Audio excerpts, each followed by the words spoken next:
Compañeros, buenos días. Les digo, se supone que hoy es un día un poquito menos helado que ayer, pero de todas maneras no, pues sigue haciendo bastante frío, ¿no? Entonces, bueno, pues no hay noticias nuevas. Se supone que el gobernador dijo que educación básica y media superior empiezan el lunes. En el caso de tecnológico no nos han dicho nada.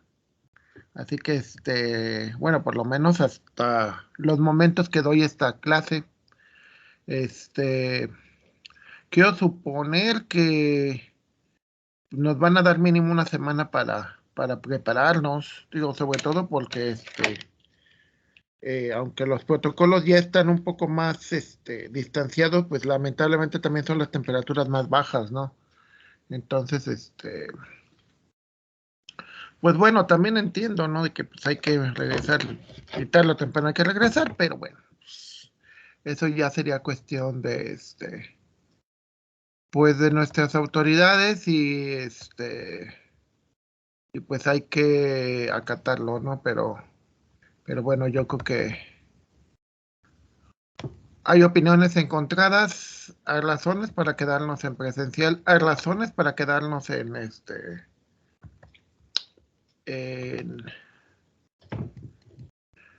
para ir a presencial o para quedarnos en virtual. Yo creo que lo recomendable en lo personal es de que si, por ejemplo, algunos de ustedes trabajan o tienen compromisos o en estos 2 años han cambiado su, este, su forma de trabajar, pues les recomendaría mucho que dicen, no, pues, ¿saben qué? Yo sí me quiero quedar en virtual, pues vayan viendo la manera de cambiarse al... Recordemos que el tecnológico ofrece varias formas, ofrece la educación mixta. Entonces, si ustedes trabajan o tienen un ritmo de vida que no les permite venir a clase regularmente, pues sí les recomendaría que lo fueran viendo, ¿no? Porque, digo, hay que aprender de lo que, de estos 2 años, porque prácticamente cumplimos 2 años. Bueno, nos fuimos el 22 de marzo, algo así. Entonces, estamos a punto de cumplir los 2 años de que terminamos las clases presenciales y nos fuimos a los medios virtuales. Entonces hay que pensarlo, ¿no? Pero bueno, ok. Entonces, estábamos en esta unidad con los métodos iterativos. Regresando al concepto, ¿qué es un método iterativo? Pues un método iterativo es algo de nuevo que se repite y mucho lo van a ver conmigo en este semestre. Les voy a repetir muchas cosas, o sea, sobre todo las cuestiones del error. Ciertos conceptos se les repiten mucho, pero sobre todo la idea no es de repetir por repetir, sino de que vayas teniendo también una estrategia de cambio. ¿Sí? O sea, siempre debe haber una estrategia de cambio. Y tiene que haber primero unos valores iniciales. ¿A qué me refiero siempre con un valor inicial? Yo tengo un problema y tengo que decir a partir de qué inicio, a partir de qué lo empiezo a resolver. Este, Mucho de lo que nosotros evaluamos, eh, el examen de admisión es un valor inicial, o sea, se supone que nosotros vemos que también van. Las primeras semanas también es un valor inicial para que ustedes miden a los maestros, o sea, ven, ay, no, pues, qué tanto viene a clase, qué tan duras son los exámenes, aclarando, la verdad se me olvidó revisar, yo espero que mañana más tardar a mediodía, yo espero que sí. Mañana a mediodía más tardar, ya estén revisados los trabajos de la primera unidad. Se supone que tendría hasta el lunes, que son 4 días hábiles, pero la verdad se me olvidó. O sea, estuve muy ocupado en otras cosas y pues se me olvidó. Pero no se preocupen, o sea, realmente nunca me he pasado de los 4 días y espero que no vaya a ser esta la excepción. Yo sí espero que sí, mañana ya están sus calificaciones. Y ese sería su primer valor inicial, o sea, dirían, a ver, ¿cómo me va con la materia? Realmente quiero aprender y, pues pasarla, etcétera. Entonces, eso es el valor inicial, ¿sí? como les decía ayer o antier, valores iniciales son para muchas cosas, o sea, valores iniciales de la carrera, valores iniciales los valores iniciales de la carrera son los valores finales de la, este, de la preparatoria. Los valores iniciales de cuando empiecen a trabajar son los valores finales de cuando terminen aquí. Entonces siempre son importantes, siempre hay valores iniciales para por ejemplo, cuando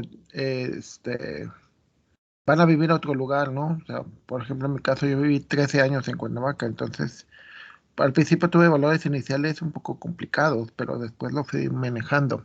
¿A qué me refiero con un valor inicial? Bueno, un valor inicial debería de ser algo que te permita llegar más rápido hacia lo que andas buscando. Es decir, cuando nosotros les hacemos los exámenes de admisión y les ponemos matemáticas, pues no lo hacemos nada más por molestar a la gente, ¿no? Le decimos, bueno, es que si no sabes ni eso, pues realmente ¿a qué te metes a esto, no? O sea, imagínense, por ejemplo, en mi caso, ¿no? Que dijera, ay, pues quiero ser médico. Oye, pero tienes la capacidad posiblemente el cerebro, pero no la capacidad de abrir cuerpos, de coser, pues no, la verdad no. No, la verdad no tengo. Entonces, bueno, por ejemplo, aquí si yo dijera, a ver, voy a buscar dónde se junta la función, dónde encuentro una raíz, dónde la función se hace cero. Obviamente, yo puedo decir que -2 es un punto mejor que -4, ¿no? Porque -4 la función anda por acá, pero el -2 anda por acá. Y lo mismo puedo detectar que la función es simétrica, por lo tanto, puedo encontrar valores que se asemejen o que se parezcan más. Voy a cambiar de red.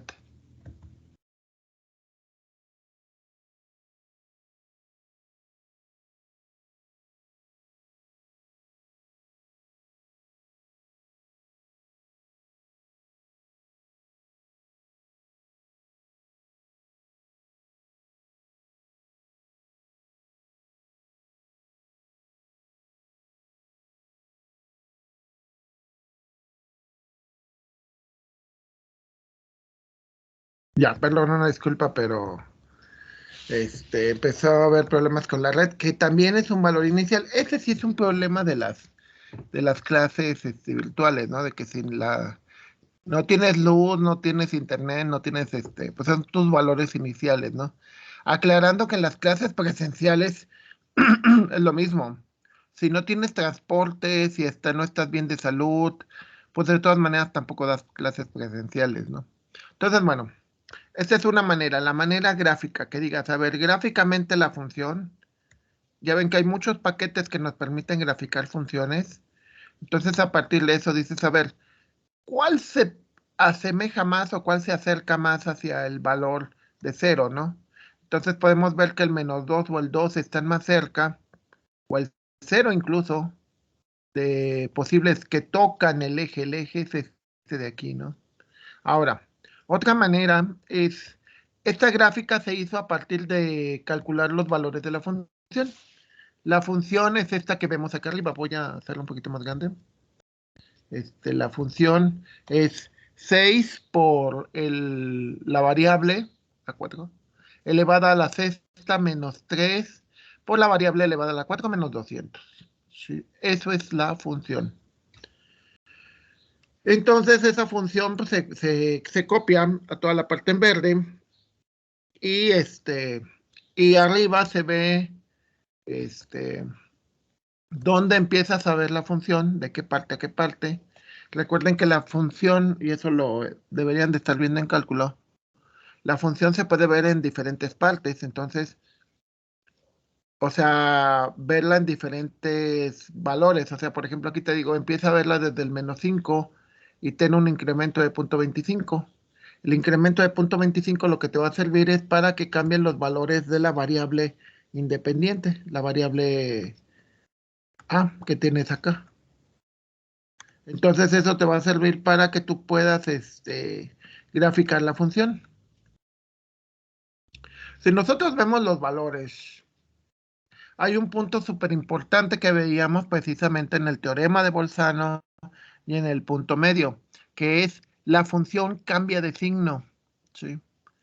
En eso de que la función cambia de signo, es importante porque eso nos va a decir que en medio de los dos, o sea, si en -2 vale 136 y en -175 vale punto -55, pues nosotros podemos decir que si de un lado es positivo y del otro lado es negativo, en medio, o bueno, no en medio en el sentido de exactamente la mitad, sino que en alguna parte dentro de ese intervalo debe de haber un cero.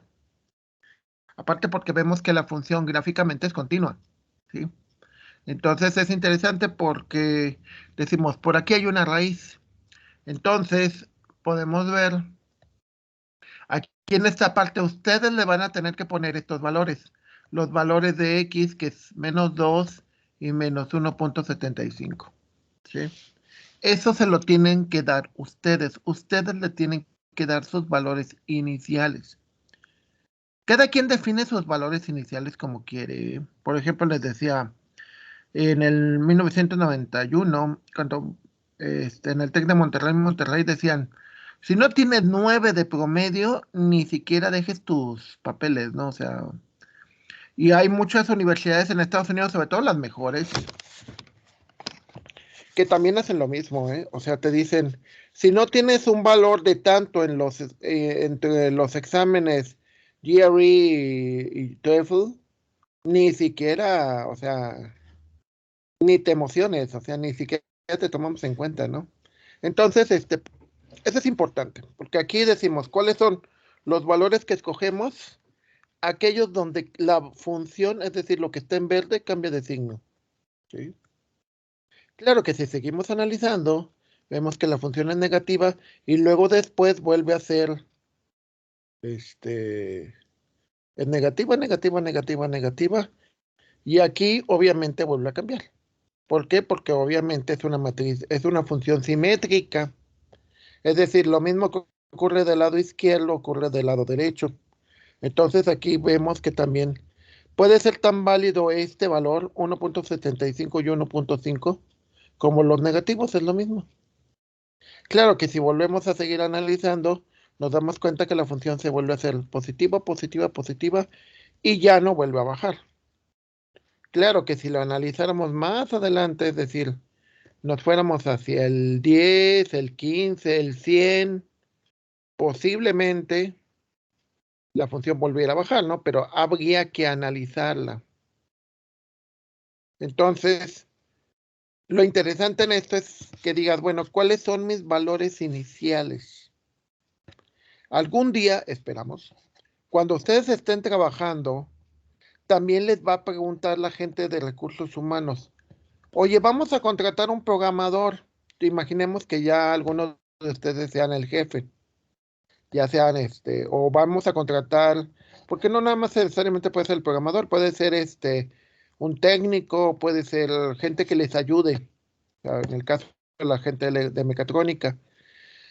Oye, te vamos a contratar ayudantes, porque ya no puedes solo, o necesitamos expandirnos o lo que tú quieras. ¿Cuáles son los valores iniciales que necesitas para esa persona? ¿Sí? Y puedes decir, no, pues que venga del poderoso TEC de San Luis. Ajá. ¿Y qué más? ¿Nada más con que venga del TEC es suficiente o que tenga tales conocimientos de matemáticas, de programación, de cálculo, de física? No lo sé. Mantenimiento de máquinas, etcétera, etcétera. Manejo de celdas de manufactura, pues no. Entonces, primera parte, nuestros valores iniciales. Si nuestros valores iniciales no son buenos, los métodos no van a funcionar. O pueden funcionar, pero se tardan más. ¿Sí? Ejemplo, un compañero, una vez un alumno en la maestría era ingeniero mecánico y pues le costó más trabajo. Pero como el chavo es muy inteligente, es bastante inteligente, Fernando, ay, no recuerdo el apellido, pues se llamaba Fernando. El chavo es súper inteligente, entonces logró superar sus valores iniciales Este, y pues le fue bien, bastante bien. De hecho, al final ya no regresó a hacer ya no regresó a la ingeniería mecánica. De hecho, pasa con algunos profesores del TEC. Algunos de los profesores del TEC, les, ¿cómo se llama? Empezaron, bueno, por ejemplo, nuestros primeros profesores, todos, prácticamente solamente teníamos uno que era ingeniero en sistemas, todos los demás eran ingenieros industriales, ingenieros mecánicos. Esos eran sus valores iniciales. Pero luego después, con experiencia, pues fueron aprendiendo, ¿no? Y básicamente, pues ese fue el detalle. Entonces, los valores iniciales pues, pueden cambiar. Claro, obviamente, actualmente todos sus maestros de especialidad, o la gran mayoría, este, creo que ya todos son ingenieros en sistemas. Ya ahorita ya se invirtió los valores iniciales, o sea, todos sus maestros son ingenieros en sistemas y algunos son maestros en ciencias de la computación. Y bueno, una de ellas es doctora en informática, entonces también esos son sus valores iniciales. Pero es bien curioso porque en teoría nosotros deberíamos, se supone, asumir de que si tu maestro tiene más estudios, pues deberías de ser un mejor, debería de gustar más sus clases, pero no sucede así. Como que les gustan más las clases de gente más afines a ustedes, o sea, gente más empática, más que gente más preparada en cierta manera. Entonces, bueno, el método que estábamos viendo es el método de bisección. Repasando, ¿cuál es la idea de bisección? La heurística, es decir, el procedimiento con el cual vas cambiando. Sí. A ver, pongamos el caso. Pues cada uno de nosotros debería de tener una estrategia de cómo ir cambiando, cómo ir mejorando. Sí. O sea, por ejemplo, el caso de los deportistas, ¿no? Pues hoy quiero correr el maratón algún día. Pues hoy corrí 1 kilómetro. ¡Wow! En 6 meses voy a recorrer 5 kilómetros. Ya hubo un cambio. En un año voy a recorrer 10 kilómetros. Hubo otro cambio y así. Ustedes en su carrera deberían de observar eso. Deberían de decir, a ver, realmente del primer al segundo semestre mejoré. Del segundo al tercero mejoré. Y que digan, es que es la culpa de los maestros, que la culpa, no, la culpa sí, o sea, no se trata de culpa, se trata de que quién es el responsable es ustedes. Entonces siempre tienen que revisar eso, tienen que checar que realmente el método con el que están cambiando, que los va a acercar a ser un buen ingeniero, esté funcionando, ¿eh? Entonces, bueno, ¿cuál es el método, la estrategia que establece disección? Pues buscar a la mitad. Buscar a la mitad. Si la mitad, si no es la mitad, o sea, si la función no se hace cero en la mitad, entonces ver cuál de las dos mitades puedes deshacerte. Es decir, cuál de las dos mitades no tiene, o sea, si la mitad concuerda con Artin, porque a ver, vamos a empezar por algo. Primero, el método se basa en dos valores iniciales, que fue lo que le dimos allá. Esto cambia en automático, el -2 y el -1.75, que fueron los valores que le dimos. En estas hojas de cálculo, ustedes van a tener un esquema de lo que le llamo yo el semáforo. El semáforo te dice lo siguiente. Rojo, no lo cambies porque es el algoritmo. Azul es el resultado. Siempre va a ser el resultado en todos los métodos en azul. Verde, lo que le tienes que cambiar. ¿Sí? Es como nosotros cuando enseñamos, es la parte en rojo, es la parte que nunca cambia, son los conocimientos, es la teoría. El verde son ustedes, es la parte que cambia. No le puedo enseñar lo mismo o no lo puedo ver lo mismo, aunque sean igual, o sea, sean hombres los dos, sean de sistemas o sean de mecatrónica, los dos cambia, cada cosa cambia. Entonces, eso es lo que yo tengo que cambiarle en verde. En verde, ¿qué le voy a cambiar? La función, porque es lo que va cambiando. En amarillo, ¿qué es lo que voy a tener? Siempre el error. Entonces, aquí por ejemplo de nuevo, estos son los valores este es el proceso, va en rojo, como cualquier sistema, ¿sí? Recuerden, los sistemas son un conjunto de partes que trabajan para un objetivo en común. Normalmente todos los sistemas tienen un conjunto de entradas, que es la parte en verde, una salida, que es la parte en azul, y una parte en rojo, que es el proceso, ¿sí? Es como un automóvil, ¿no? ¿Cuáles son sus entradas? Pues es el oxígeno, la gasolina, el agua, el aceite, esos son sus entradas, la electricidad de la batería. ¿Cuáles son sus salidas? Pues el movimiento se mueve, ¿no? Prende radio, etcétera, etcétera. Se ve la pantallita, bla, bla, bla. ¿Y cuál es el proceso? Ah, pues es todo el cuento del motor, todo el cuento de todos los mecanismos que existen dentro del automóvil. Entonces, regresando a esta parte. Estos son los límites de mi intervalo. Al principio, los límites de mi intervalo, mis valores iniciales, son -2 y -1.75. Lo que hago aquí es sacar la mitad, que es lo que viene aquí en el resultado. A partir de esto, si hay una parte interesante. Cuando yo copio la función, tengo que checar, y es importante, chequenlo en la columna D y en la columna E, que esas columnas, sus valores tienen signos contrarios.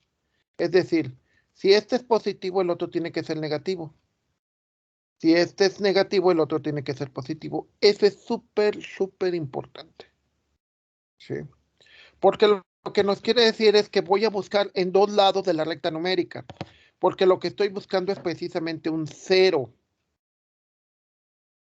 Y asumo que si de un lado tengo un positivo y de otro lado tengo un negativo, tiene que haber un cero en medio, lo cual suena coherente, ¿no? O sea, una recta tienes negativo de un lado, positivo del otro, hay un cero en medio de, o dentro de ese intervalo. Ahora, hay dependiendo del valor de, bueno, ese es el valor. Recordemos que hay dos cosas. Uno es los X, o sea, el valor de la variable independiente, y Y, que es el valor de la función en X, el famoso f de X. Entonces, en la columna D es el valor de la función en el límite izquierdo.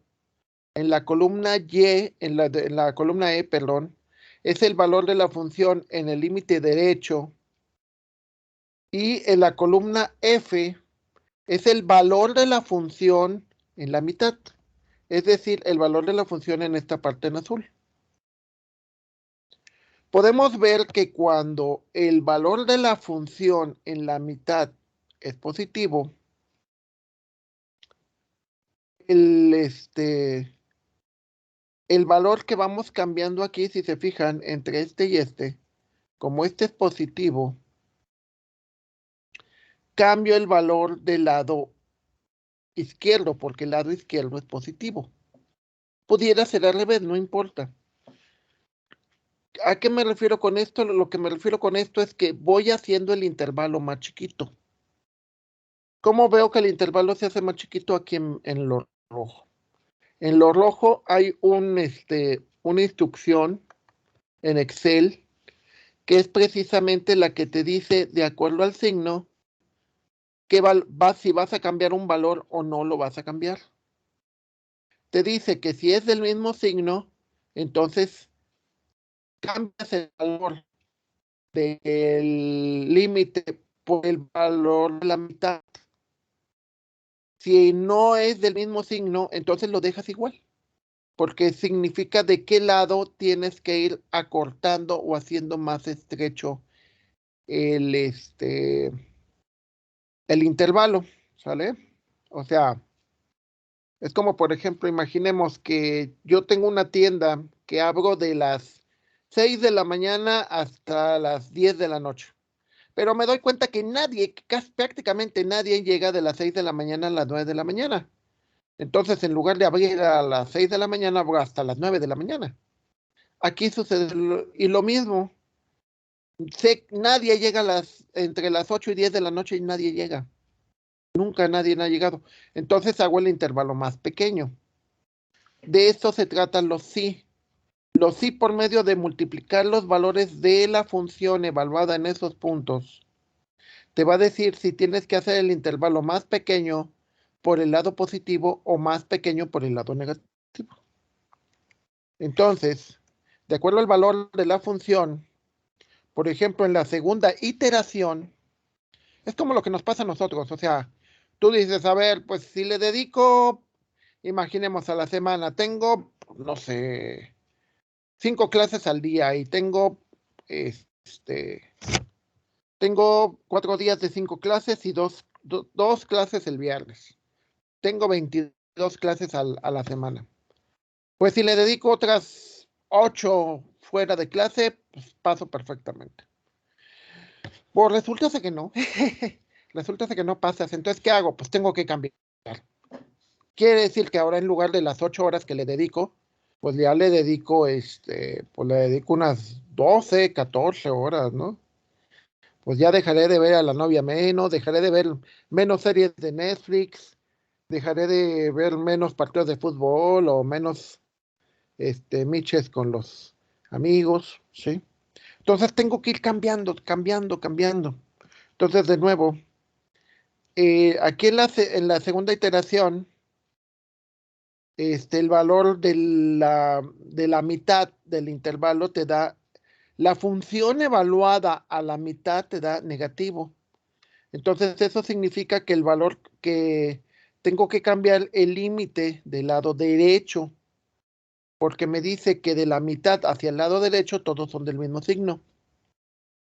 Aquí, por ejemplo, vuelve a ser de nuevo, este es positivo y por lo tanto cambia el valor del lado izquierdo. ¿Sí? Aquí es negativo, cambia el valor del lado derecho. Si nos fijamos aquí,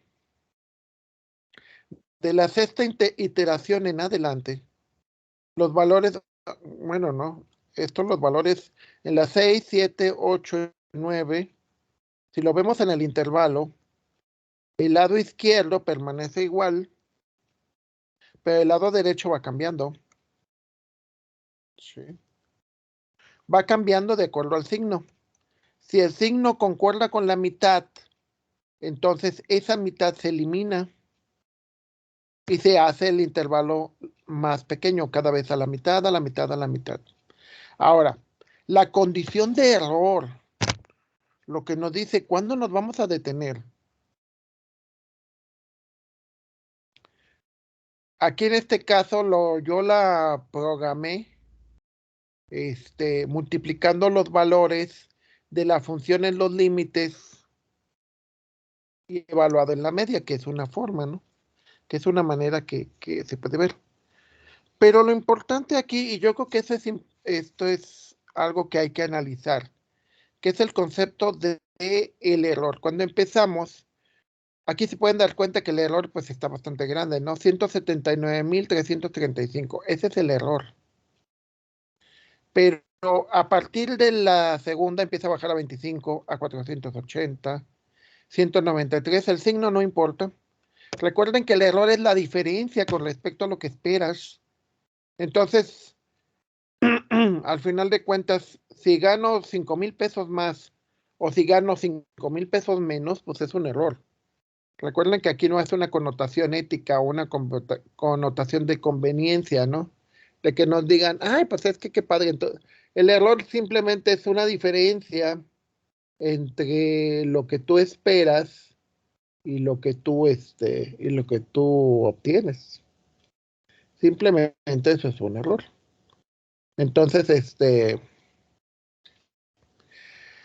veamos esto. ¿Qué es lo que pasa aquí con el error? Pues el error es de que va bajando, bajando, bajando, bajando, bajando, bajando, bajando. Y eso es lo que nosotros tendríamos que aprender a medir de nosotros mismos. O sea, decir, a ver, este, por ejemplo, mi meta, no reprobar ninguna materia. Ah, pues es que significa que si por ejemplo en el primer semestre reprobaste 3, en el semestre siguiente repruebas 2 y en el siguiente repruebas 1 y en el siguiente ya no repruebas nada, significa que va pasando esto. En amarillo se va haciendo más chiquito, más chiquito, más chiquito. Lo cual debe ser lo correcto. Al revés, si empiezas reprobando 1 y luego empiezas reprobando 2 y luego 3, pues algo anda mal, ¿sí? Algo anda bastante mal. Entonces tienes que cambiar tu estrategia porque significa que vas divergiendo. Si esto en amarillo se va haciendo más grande o no cambia, o sea, no se va haciendo más pequeño, significa que el método va mal y significa que hay un error y tienes que cambiar o cambias de método, que es también una posibilidad, o checas que el método lo hayas utilizado correctamente, ¿sí? Entonces, esta parte me interesa mucho que aprendan el concepto de analista. Vas viendo el error y vas viendo bajando, bajando, bajando, bajando, bajando, bajando, bajando. Va haciéndose más chiquito, excepto aquí, que se hace un poquito más grande. Pero va bajando, bajando, bajando, bajando, bajando. Aquí si se fijan son valores muy, pero muy pequeñitos. Bueno, aquí vuelve a... Eso se le llama una oscilación. Una oscilación es cuando va bajando, bajando y luego de repente sube y luego vuelve a bajar. Ok. En esta parte, cuando nosotros llegamos a este cero, sí. Si se fijan, el intervalo es prácticamente mínimo. Es decir, si nosotros lo analizamos el intervalo, empezamos con un intervalo de 2 a menos 1,75, pero luego después el intervalo se va haciendo más pequeño. Es decir, entre esto y esto hay menos espacio. Luego los valores tanto del límite izquierdo como el derecho se van empezando a parecer más. Si vemos ya por acá, se fijan que ya el valor izquierdo y derecho se parecen, son casi iguales. ¿Por qué? Porque eso significa que el conjunto pues son prácticamente, o sea, los mismos valores. Significa que entonces el intervalo se va cerrando, cerrando, cerrando hasta que prácticamente se vuelve cero, ¿no? O sea, si se fijan, los valores de este lado son prácticamente los mismos de los dos, ¿no? Pero realmente lo que sucede no es que sean iguales, lo que pasa es que no se alcanza a ver la precisión, o sea, necesitaríamos ver como en el lado azul, o sea, ver los números de qué tamaño son, o sea, no son completamente iguales, hay unas pequeñas variaciones. Algo que quiero que vean y creo que es importantísimo es esto. Cuando los valores de la función, si nos fijamos aquí, los valores de la función, tanto en el límite izquierdo como derecho, se van tendiendo, o sea, se encuentra y se ve una tendencia hacia el cero. Es decir, cuando ustedes analicen esto, se fijan que cada vez el valor de la función se va haciendo más pequeñito. Ya recuerden de los valores exponenciales que empezamos con números muy grandes y luego se empiezan a hacer decimales y luego más chiquitos, más chiquitos, más chiquitos. 10 a la menos 5 pues obviamente es menor que 0.00252. Entonces se va haciendo más pequeño, más pequeño, más pequeño, más pequeño, más pequeño. Pero aquí ocurre algo que a mí me encanta que lo perciban. Si se fijan, vamos bajando de menos 5, menos 6, menos 7, menos 8, hasta el menos 13. Pero hay un punto aquí en la iteración, es decir, el aplicar el método, empieza en el 3, entonces son 47 veces. Pero cuando llegamos a la número 48, Excel nos marca 0, ¿sí? Nos marca que la función es 0, el error aquí también lo vemos como un 0. Por lo tanto, nosotros tendríamos que declarar que menos 1.84, 22, 52, 52, 14, 34, 52 y 35 es la raíz que andamos buscando. Pero, o sea, sí, es válido. Es decir, es una solución que tiene una mayor exactitud, es decir, tiene muchos decimales, y por lo tanto, una mayor precisión. Recuerden, precisiones que tenga una mayor cantidad de decimales. Y en teoría debería tener una gran exactitud, o sea, realmente debería de ver, vemos del lado derecho que el error es 0, ¿no? Y la exactitud la medimos con el error. A mayor exactitud, menor error, es inversamente proporcional. Y en el caso de la precisión es el número de decimales que va a tener. Pero quiero que observen esta parte. Si nosotros siguiéramos un proceso lógico, en un proceso lógico, pues esto se debería de seguir bajando, ¿no? Es decir, la función tendería a de menos 13 a menos 14, luego de menos 14 a menos 15 y así sucesivamente. ¿Qué pasa? ¿Por qué en este punto Excel de repente ya me dice, no, pues ya es 0, ya, olvídalo? 4.83, 17 por ahí a la menos 3, a la 13, menos 7.39 por 10 a la menos 13. ¿Y por qué al momento de que saca la mitad ya te dice, ya es 0, ya, deja de molestar? Es 0 y ya. Ah, pues porque pasa lo siguiente, o sea, te fijan, aunque le agregue decimales, me sigue marcando que es 0. ¿Ok? ¿Por qué no fue hasta el menos 14, al menos 15, al menos 16, etcétera? Ah, porque sucede que dentro de Excel hay algoritmos que redondean o truncan. ¿A qué me refiero con redondear? Bueno, todo el mundo sabe que es redondear, o sea, tengo 69.7 por redondear 70. Tengo 25.94, pues sube a 26. Es decir, la función techo en matemáticas. Truncar es cortar, o sea, quitarle los decimales o quitar cierta cantidad de decimales. Entonces Excel automáticamente, en un momento dado, trunca o redondea y dice, ya este valor para mí ya es un 0, aunque no lo sea. Posiblemente si nosotros no tuviéramos Excel y tuviéramos otra paquetería, o sea, otra paquetería me refiero a MATLAB, a matemática, algún paquete de ese tipo, posiblemente la raíz no saldría igual, ¿sí? O sea, no saldría igual en el sentido de que quizás una mil millonésima por allá, acá te da un 3 y allá te da un 5, ¿no? Pero de nuevo, también tendrías que ver de acuerdo a tu sistema y de acuerdo a tus este, necesidades.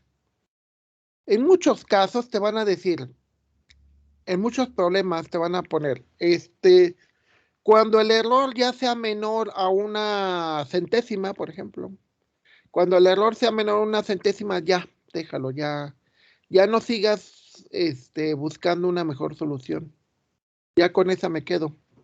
Si eso fuera cierto, entonces yo tendría que irme hasta aquí y decir, a ver, aquí ya bajó aquí el error es de 0.002, es decir, 2 milésimas. Es menor que una centésima. Entonces la solución que encuentro aquí, que es 1.84, 22, 85, todo esto sería la solución. Muchas veces en algunos libros, aclarando que son los libros, muchas veces en algunos libros te van a decir, dame la solución donde el error sea menor a una décima o a una centésima, menor a una centésima, y nada más lo quiero con una precisión de 3 decimales.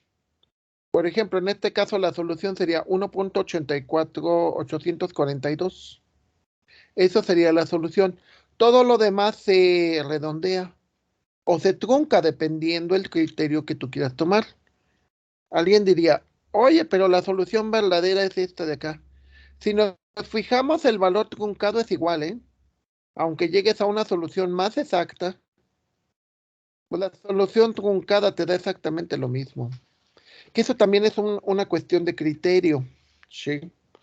O sea, por ejemplo, tú puedes decir, entre más estudio, más dinero gano. No, señores, lamentablemente es eh, tal como está en México. Entre más estudies, no necesariamente vas a batallar más para conseguir el empleo que concuerde con tus estudios. Es decir, si tú estudias para técnico, hay muchísimo, pero muchísimo trabajo de técnico. Claro, ganas menos. Si tú estudias para ingeniero, hay menos trabajo, hay más trabajo para técnico que para ingeniero. Si tú estudias una maestría, hay menos trabajo para maestros, para gente con maestría, que para ingenieros. Y si tú estudias un doctorado, hay menos trabajo para doctores que para ingenieros. Claro, la gente que llega al doctorado, pues tampoco son muchos. Entonces, realmente no necesariamente una cosa te va a llevar hacia la otra. Pero sí, entre mejor te prepares, tienes mayores posibilidades de alcanzar cierto tipo de empleos, que eso no cualquiera los alcanza. Entonces, sucede aquí lo mismo con los métodos. Con los métodos te pueden decir, ¿sabes qué? Con que tenga un error de menos de una décima, por ejemplo, si tuviera un error menos de una décima, pues sería igual. O sea, sería en esta, te quedas. Esta es tu solución. Y te dice con una precisión de 3 décimas, de 3 decimales, punto. Ya. Entonces ya todo lo demás ya no tiene caso. Entonces me dirían, bueno, ¿y entonces para qué lo hacemos todo? Bueno, en primer lugar lo hace la computadora. Segundo lugar, pues de todas maneras hay que tomar en cuenta que muchos de los problemas que nosotros vemos en los libros, pues se hicieron, no les miento, muchos de esos problemas, muchos de esos libros, incluso la primera edición, se ha de haber hecho en los años 40, 50, o sea, cuando las computadoras no eran de libre acceso para poderse usar, ¿no? Ahora, también hay que tomar en cuenta que pues se hace así porque pues igual no, digo, tenemos computadoras a disposición, ¿no? O sea, su celular también es una computadora, aclarando, sus celulares, sus tabletas, todos sus gadgets son computadoras, entonces era un mundo donde todavía no había todo este tipo de cosas, empezando por ahí. Segunda parte, este, por eso muchas veces en los libros se van a encontrar eso. Dos, muchas veces cuando encuentran una solución, y eso va a ser muy común, este, muchas veces va a prevalecer ciertos criterios que van más allá de lo conveniente. Es decir, aquí yo estoy buscando que la función se vuelva cero. Entonces, si se fijan, voy haciendo que el valor de la función se va a hacer más pequeño, más pequeño, más pequeño. Es decir, se acerca al cero hasta que la computadora me dice, sabes que ya es cero para mí. Este es el cero de la computadora, no el cero de la función. Pero ya por cuestiones de precisión ya es bastante exacto, o sea, ya dices, ya realmente es el valor. Muchas veces les va a tocar en la vida real que digan, ¿sabes qué? Pues no es la mejor solución, pero es más barato. Y es cierto, ¿eh? Muy cierto. Eh, Hace muchos años en un examen de máquina de resistencia de materiales, recuerdo que nos ponen un problema y la verdad nos sorprendió, o sea, porque era un problema en donde la viga, o sea, era o sea, la fuerza que tenía que hacer la viga para soportar un peso, y nos lo dieron en unidades muy pequeñas, o sea, hagan de cuenta es que es como que yo tengo una madera y lo estoy presionando con un dedo, entonces la fuerza era muy pequeña. Entonces empezamos a buscar y dijimos, pues la viga que soporte menos peso, ¿no? La viga más delgadita, la viga más, más liviana, más, endeble. Y esa fue la que pusimos. Y ya después nos califica el ingeniero y nos dice, están mal. Pues, ¿por qué estamos mal? Y nos dice, tenían que haber escogido la viga más barata. Y ya nos quedamos pensando y dijimos, a veces puede concordar, ¿eh? A veces puede ser que lo más barato sea lo más endeble. así como los tenis chinos, ¿no? De que los tenis de 100 pesos, ¿no? Que son los que menos te duran, pero a veces no concuerda. Entonces muchas veces, aunque tú encuentres la solución matemática, no vas a aplicarla, vas a aplicar la solución que sea más barata. Y digas, y nos pasa a todos, ¿no? Bueno, por ejemplo, al principios de años fuimos a la Feria de León y compramos zapatos. Entonces empiezas a ver y dices, a ver, y si en lugar de esto, o sea, igual dices, tal zapato, pues me gusta más el otro, pero cuesta 1,000 pesos más caro. Shush. Y pues no está tan feo, está bonito, los colores están bonitos y ya está cómodo. Pues me quedo con eso. La toma de decisiones es muy curiosa porque obedece a muchos factores. O sea, muchas veces dices, no, pues sí tengo un amigo que decía, pues me voy a escoger una camisa y me gasté 3,000 pesos en una camisa, ¿no? Y pues sí tiene el dinero y dice, y me lo merezco y tengo el dinero, pues gástatelo. Muchas veces cuando toman decisiones, sobre todo en el trabajo, van a ser de ese tipo. No va a ser la decisión donde tengas la función se hace cero. No va a ser el caso. Va a ser posiblemente una decisión en la cual te diga, no, pues es que mira, tienes que comprar por lo más barato. Aunque no sea lo más resistente, pues no, ni modo. E incluso hay un documental que ya no se los puse este semestre, igual se los pongo, que habla sobre que tú puedes inducir el error. O sea, en el documental nos habla sobre los focos, que encontraron la manera de que los focos duraran. Hay un foco que ha durado prendido 100 años, ¿no? Y dices, ay, ¿por qué entonces no todos los fabricantes hacen focos así?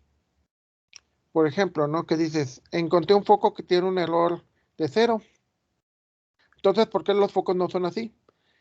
¿Por qué los focos son, por ejemplo, como esto? No tienen un error, por ejemplo, de esto, ¿no? Punto 53. En lugar de que me venden el foco que tiene un error de cero, me venden un foco que tiene un error de punto 53. Y le llaman obsolescencia programada, ¿sí? De que dicen, tu aparato se va a descomponer en cierto. Y todo el mundo lo podemos ver con las impresoras, lo podemos ver con los celulares, que los celulares tarde o temprano fallan, ¿no? O sea, aunque los cuides muchísimo y aunque los trates bonito y aunque les pongas la funda más resistente, fallan. ¿Por qué? Porque muchas veces cuando se fabrican, no se fabrican con lo mejor de lo mejor, sino se fabrican con alguna falla que tarde o temprano va a aparecer.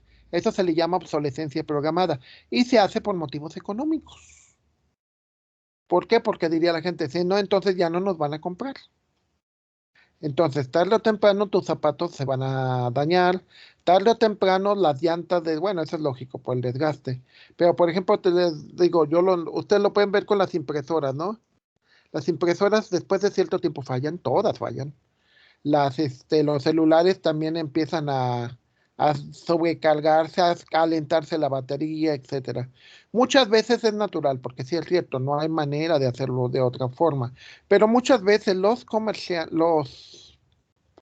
a los ingenieros se les va a mandar que en lugar de dar la solución donde el error es cero, vas a tener que dar la solución donde el error es punto 53, punto 11. ¿Para qué? Para que falle después de cierto tiempo. Y porque esa falla le conviene económicamente a los fabricantes. Porque dicen los fabricantes, si nosotros construyéramos, imaginen, por ejemplo, en las economías socialistas que se acabaron en los años 1990, en Rusia, todo eso, ustedes podían encontrar carros que duraban 30, 40 años, ¿no? Y en perfectas condiciones. Y actualmente, pues ya un año que dura más de 30 años, pues ya está todo corroído, todo esto, todo lo otro. Ayer yo estaba viendo un Datsun, algo así, de la Nissan de 1980 que tiene 42 años, ¿no? Y lo daban en 13,500. Y pues sí, se ve muy, pero muy, pero muy maltratado, ¿no? Entonces, Sí, ya se hacen las cosas. Muchas veces no van a escoger el mejor error, van a escoger un error que permita que el producto se venda, pero que tarde o temprano saben que va a fallar. O sea, que saben que va a tener un error. No es ético, obvio que no es ético, pero muchos fabricantes ya tienen esas normas. Entonces, es importante que también aprendan bueno, que entiendan, no que aprendan, obvio, sino que entiendan que eso sucede. Y que no es pues muy, muy ético, pero sucede.